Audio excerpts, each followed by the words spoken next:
Hi everyone, I'm Leah Del Rosario and I'm the owner of Herbs and Spices PH. First of all, I just want to say thank you to all our customers simula pa nung nasa Parañaque kami and sa mga customers din namin dito sa Santa Rosa, Laguna.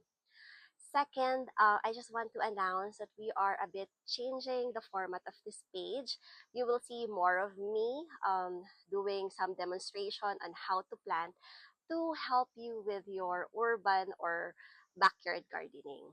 And third, if you know restaurants, cafe owners, or mga commissaries who are looking for suppliers of herbs and spices, produce, then we would like to connect. We would love to speak with them and to understand kung ano yung mga requirement nila, and who knows, we could be partners with them. So for today, I'm going to just share how we prepare an order for agalangal rhizomes for tomorrow. So since yung customer namin, they will be needing it tomorrow morning. So we have to send out the galanggals at around 8 a.m.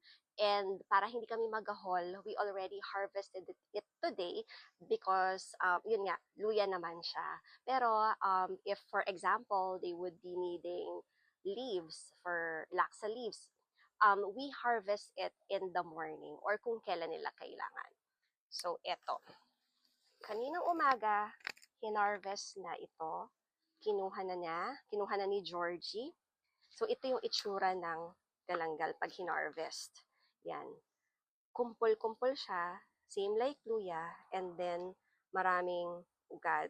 Ang ginagawa namin dito, of course, nililinis lang namin. So, tinatanggal lang namin yung mga ugat. Ito yung example, yung mga lupa. Yan. Cut lang namin ganyan.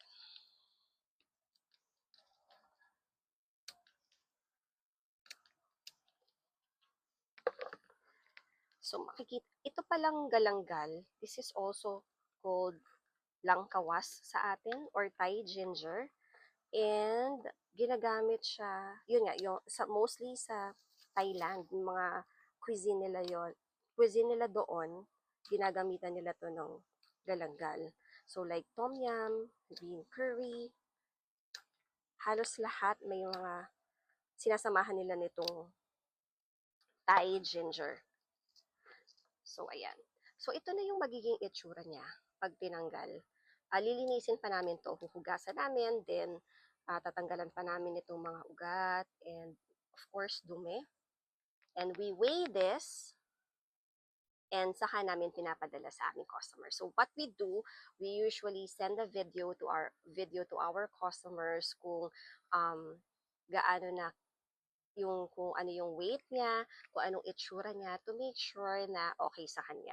And by the way, ito pala yung itsura ng loob niya.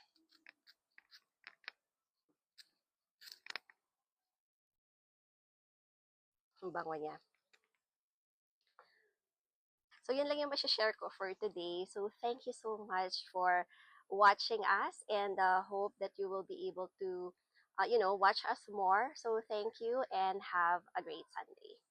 Bye!